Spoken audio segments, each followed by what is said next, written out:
আজকে বর্তমানে যে অশান্ত পৃথিবী, টালবাটাল পৃথিবী, অস্থিতিশীল পৃথিবী, পৃথিবীর রাষ্ট্রপ্রধানরা এই পৃথিবীতে শান্তি প্রতিষ্ঠা করতে পারছেন না, ঠিক কিনা বলেন? তারা চরম ভাবে পৃথিবীতে শান্তি প্রতিষ্ঠা করতে ব্যর্থ। কিন্তু আল্লাহর নবী বিশ্ব নবী রহমাতুল লিল আলামিন যদি থাকতেন, সারা পৃথিবীতে শান্তি প্রতিষ্ঠা হয়ে যেত। তার কারণ তিনি হলেন রহমাতুল লিল আলামিন। আরো জোরে বলুন, তিনি ছিলেন নবী, তিনি ছিলেন রাষ্ট্রপ্রধান, ঠিক কিনা বলুন? তিনি ছিলেন ইমামুল আম্বিয়া, সমস্ত নবীদের ইমাম, সাইয়্যিদুল মুরসালিন, সমস্ত নবীদের সরদার, খাতামুন নবিয়্যিন, যার পরে পৃথিবীতে আর কোন নবীর আগমন হবে না, ঠিক কিনা বলুন? নবীজি সাল্লাল্লাহু আলাইহি ওয়াসাল্লাম দুনিয়াতে আসার আগেও ছিলেন রহমত বরকত, আসার পরেও রহমত বরকত। সুবহানাল্লাহ বলেন। বলবো কিভাবে রহমত বরকত, শুনবেন? আল্লাহ রসুলের পিতার নাম কি বলেন? জোরে বলুন। আল্লাহ রসুলের পিতার নাম হলো আব্দুল্লাহ, ঠিক কিনা বলুন? মক্কার অসংখ্য রমণীরা আব্দুল্লাহকে দেখার জন্য পাগল হয়ে যায়। আব্দুল্লাহর বাড়ির সামনে প্রতিদিন মক্কার রমণীরা ভিড় জমায়। মক্কার রমণীরা নিজে থেকে আগ বাড়িয়ে আব্দুল্লাহকে বিয়ের প্রস্তাব দেয়। শুধু আব্দুল্লাহর কাছে বিয়ের প্রস্তাব দেয় না, আল্লাহ রাসূলের দাদার নাম হলো আব্দুল মুত্তালিব। নাম কি?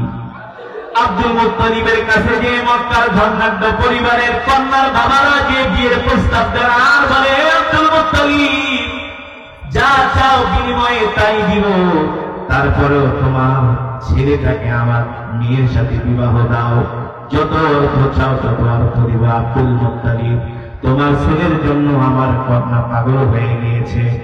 আব্দুল্লাহ রাস্তায় বের হতে পারে না। মক্কার অসংখ্য গণিত সুন্দরী রমণীরা আব্দুল্লাহর চতুর্পাশে ভিড় জমায়। আব্দুল্লাহ ডাক দিয়া বলে, মক্কার রমণীরা, এই মক্কায় তো পুরুষের অভাব নাই, যুবকদের অভাব নাই, তোমরা আমাকে কেন বিয়ে করার জন্য পাগল হয়ে গিয়েছ?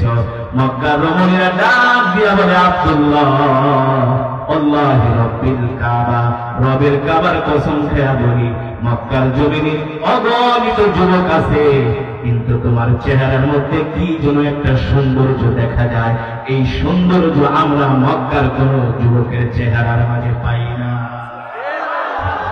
মক্কার কোন যুবকের চেহারার মাঝে সৌন্দর্য পাই না।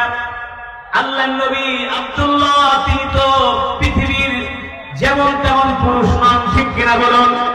যার ঔরসে আগমন করবেন পৃথিবীর শ্রেষ্ঠ নবী, ইমামুল আম্বিয়া, সাইয়্যিদুল মুরসালিন, পৃথিবীর মহামানব, ঠিক কিনা বলুন? তিনি তো যেন তেন মহিলাকে বিয়ে করতে পারে, যেন তেন মহিলার সাথে তার বিয়ে হতে পারে না।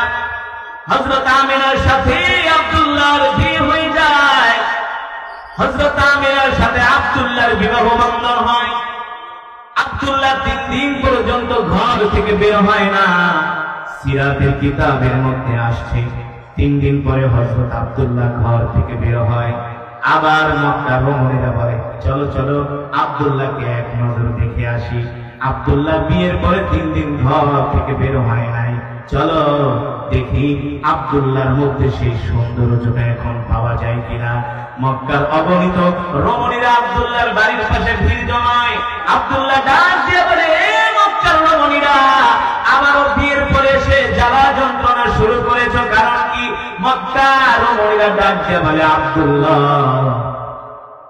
3 দিন আগে তুমি আমাদের কাছে ছিলা হীরার টুকরা, 3 দিন আগে তুমি আমাদের কাছে ছিলা স্বর্ণের টুকরা, এখন আমাদের কাছে তোমার কোনো দাম নাই।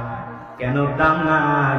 আব্দুল্লাহ 3 দিন আগে তোমার চেহারার মধ্যে যে সৌন্দর্যটা দেখেছি, এই সৌন্দর্য আর তোমার মাঝে দেখা যায় না। সেটাই ছিলেন আল্লাহর নবী রাহমাতুল লিল আলামিন। আল্লাহর নবী রাহমাতুল লিল আলামিন, আল্লাহ তাআলা হযরত আমিনার গর্ভে পাঠিয়ে দিয়েছেন আল্লাহ রাসূলকে। মক্কার রমণীদের আর বুঝতে বাকি নাই, আব্দুল্লাহ যেমন তেমন পুরুষ না, তার গর্ভ থেকে, তার ঔরস থেকে তিনি যাকে বিবাহ করবেন তার গর্ভ থেকে হবে পৃথিবীর মহামানব, ঠিক কিনা বলেন?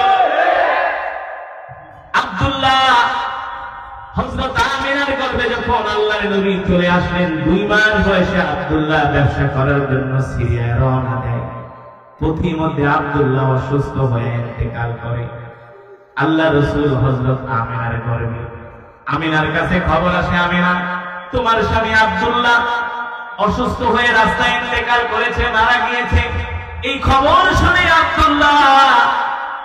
আব্দুল্লাহর স্ত্রী হযরত আমিনা এতটা ব্যথিত হন, এতটা কষ্ট পান। হযরত আমিনা আফসোস করে আর বারবার বলে, আব্দুল্লাহ তোমার সন্তান আমার গর্ভে, তুমি আমাকে একা রেখে চলে গেলা। আব্দুল্লাহ আমি তোমার সন্তান নিয়ে কোথায় যাব, কোথায় দাঁড়াবো? হযরত আমিনা বিলাপ করে, কান্না করে, কষ্ট পায়, মনে মনে ভাবে, হায় রে, আব্দুল্লাহ বেঁচে থাকলে আমার সন্তানের না কত সুন্দর একটি নাম রাখতো, ঠিক কিনা বলুন? প্রত্যেকটা বাবারই একটা স্বপ্ন থাকে সন্তানের সুন্দর নাম রাখার। সন্তান গর্ভে আসার সাথে সাথে সব প্ল্যান প্রোগ্রাম রেডি, কোন হসপিটালে নিবে, কোন হুজুর দিয়া নাম রাখবে, কয়টা নাম সিলেক্ট করবে, তার মধ্যে কয়টা রাখবে, কথা বলবে। সন্তানের জন্য কি আসবাবপত্র কিনবে, আগে থেকে সব মা বাবারা রেডি হয়ে যায়। হযরত আমিনার মনে এমন একজন সন্তান আসবে, তার জন্য কত না স্বপ্ন হযরত আমিনার মনে, কিন্তু বাবা তো নাই। হযরত আমিনা তো একা হয়ে গেলেন, তার সন্তানের বাবা তো নাই, তিনি বিধবা হয়ে গেলেন। একজন স্ত্রী বুঝে তার স্বামী যদি তার গর্ভে সন্তান রেখে মারা যায়, ওই স্ত্রীর মতো, ওই মেয়ের মতো আর দুঃখী মানুষ পৃথিবীতে হতে পারে না, ঠিক কিনা পারে? একে তো গর্ভের সন্তান, দ্বিতীয়ত গিয়েছে মারা, বিধবা হয়ে গেছে, সন্তান এতিম হয়ে গেছে, কত কষ্ট। এই দুঃখ আল্লাহ ছাড়া কেউ বুঝবে না, ঠিক কিনা বলো?